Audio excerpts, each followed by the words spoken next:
What's going on, guys?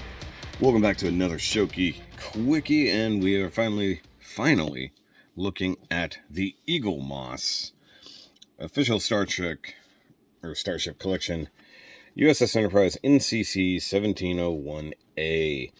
Now, this is the one that I had to fight really hard to actually get because of, well, a lot of internal issues at EAGLEMOSS, if I'm honest. Now, mind you, some of those are just because they're changing warehouses. Other ones are probably because crappy customer service to a degree, where they basically completely forgot that they had never shipped my thing, so I had to remind them. Now, the other reason it's taken so long is that I've been very demotivated on the review front. So this one's sitting here, you know, telling me that I need to do it. So there it is right there, top shot. Words and stuff there. Star Trek there. Stuff there. Star Trek there. Really, it's a very old box in comparison. Not a whole lot going on there. Also, very long and skinny box. Very different from the old ones. Yeah. And even though they had already sent me one, they sent me another one. So this is, of course, back when they still used the ridiculously oversized magazines for everything. So NCC-1701-A special issue. Constitution class, launch 2286, 305 meters, thereabouts. Number of decks 21. Well, just depending on if or who's directing your movie, because sometimes it can have like 76. Okay, you got how you assemble the stand and put it on the stand. That was actually very, very, very, very, very, very tight, so a little scary. And nice render image there. Same thing down here.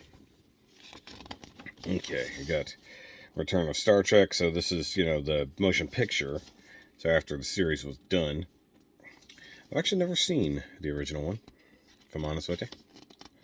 Never really seen the original series either. I've seen a bunch of the movies. I think I've seen from 3 up, maybe even 2 and up. No, because I've never seen all of Wrath of Khan, so I guess that's not true. Okay, so a lot of behind the scenes stuff. Looks good. Pretty cool. Nice shot there. In the movie, changes to the Enterprise were explained while away. The result of 18-month-long refit. The majority of the redesign was done by that. So that's the funny part, is that this was meant to be the same Enterprise, just heavily redone, you know. Also, apologies, you know, allergies and whatnot. Sinuses are going crazy here. Miraculous visual effects. If I remember correctly, this is the one where they really started doing the Aztecing and everything was like super reflective and awesome and, you know, stood out on camera here. Oh, that's pretty cool right there.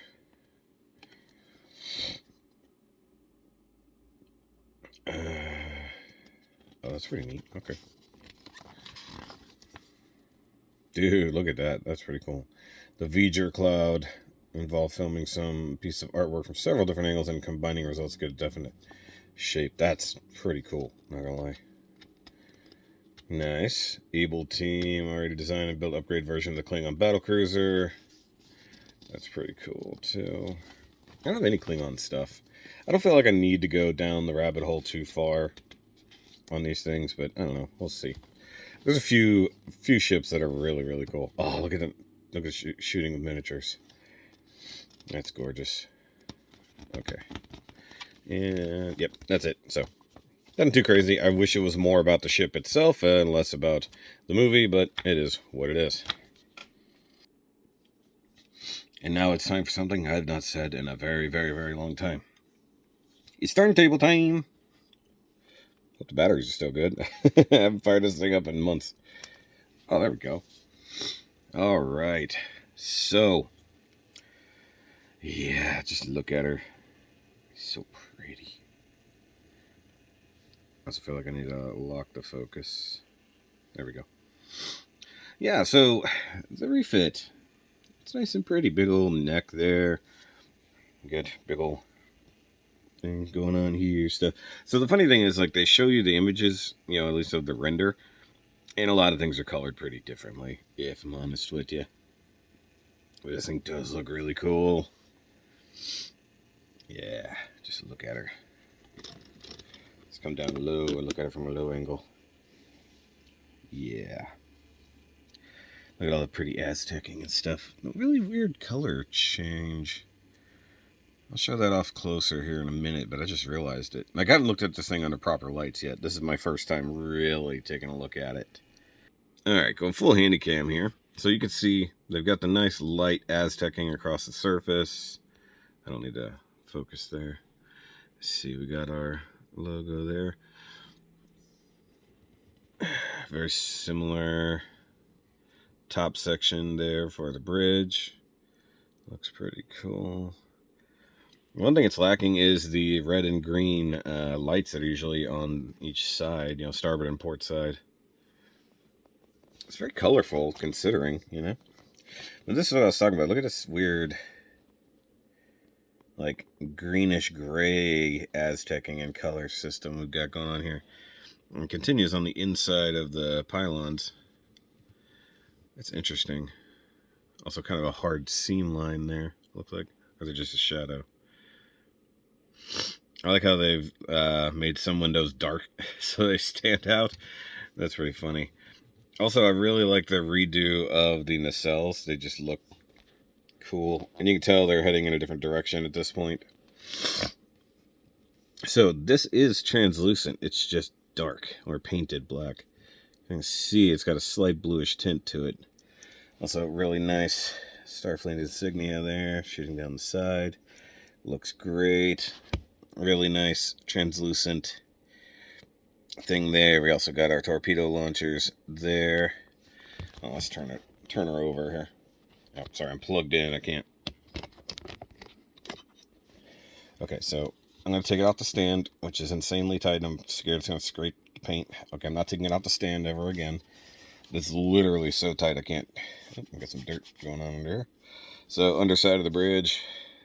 Looks, or bridge, but command hull, or I want to call it, upper deck. Oh, it does have a solid stripe running up it right there. That's interesting. And it looks good. It really does. Now, technically, this could be... doesn't have to be the A, so to speak. If I remember correctly, they did do the full refit to where it basically looked just like this from the original Enterprise, and then after it was destroyed, then they replaced it with the A. And you even get the shuttle bay here. I don't know, let me zoom in. So on the actual image, it showed it with like dark area all around there. I think that's one thing it needs. It needs a lot of low lights, and it doesn't have it. You know, really itty bitty impulse engines there. Interesting. Okay. Oop. Got a little bit of styrofoam still stuck to it right there. Oh, same back here too. I didn't even notice. Yeah, this one still came in the styrofoam packaging instead of the nice, like, high-density foam stuff. Alright, so you know what we got to do. We got to go fetch all of the other Enterprises. It's going to take a minute. Alright, so starting out at least with all of the early Enterprises. So we have the original series, weird greenish color Enterprise here. Everything's a lot dustier than I thought. I want to bring this up. What's so funny is that actually just looks like the filming model. This is just so funny. So in essence, this got refit into this. But here's the funny part. And it comes in with the Discovery version.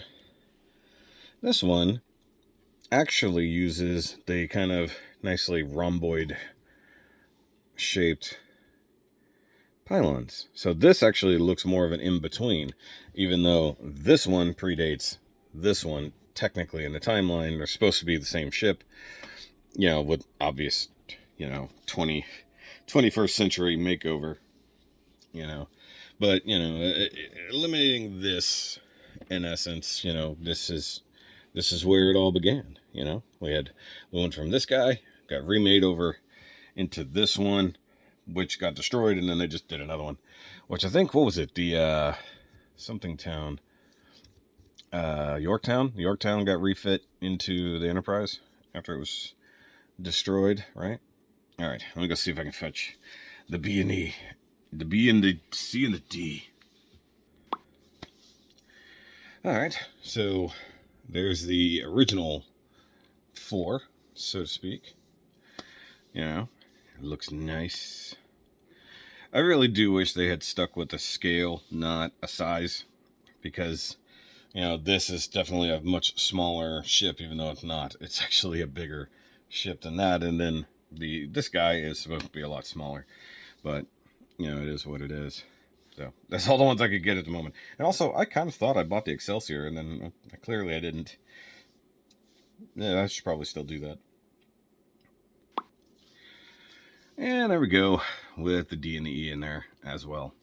Now you're saying, well, where's the original Enterprise? Sorry, the NX-01 doesn't count in this classification. We're going 1701 only around here. Sorry. But yeah, that's cool. Just all the original, so to speak, Trek Enterprises in one place. Some of them have a little too much detail, if I'm going to be honest with you. Especially this one. Way too much Aztecing for me.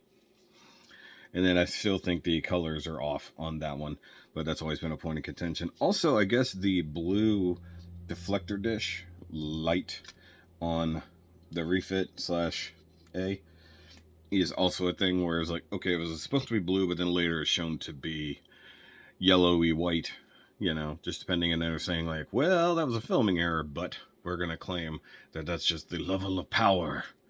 You know, whenever it's being used to a different degree, it glows blue. And then actually, you know, when we got to the C over here, that was a good, you know, homage with that deflector dish. Same thing with the B, but that was more of an Excelsior thing. And then even to the D, which has a blue/red, even though the red rings are not really represented anymore.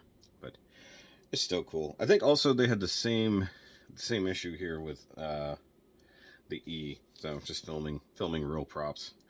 And if I remember correctly, going way back when, I think the Enterprise E was one of the last ones that had a real physical model built for the different movies, and that's one reason why it kept changing over time. Same reason they all kept changing over time through different movies when they were reused. Once I got a CG model, it stayed the same, but, you know, they would take a model, film it, and then it would go into storage or get broken down, and then they'd lose it, and then a few years later when they make the next movie, it's gone. You know, that kind of mess. Fun thing. Fun thing about all this. So, there we go. And actually, the Discovery version is just sitting right here off camera. But that's going to be it for this quickie, guys. Hope you enjoyed all of these Enterprises. I guess technically I have them all now. I don't need any more Enterprises. Unless they make an XL version of the NX-01 refit. If they make that, I'll buy that. Because that thing's a really, really cool design.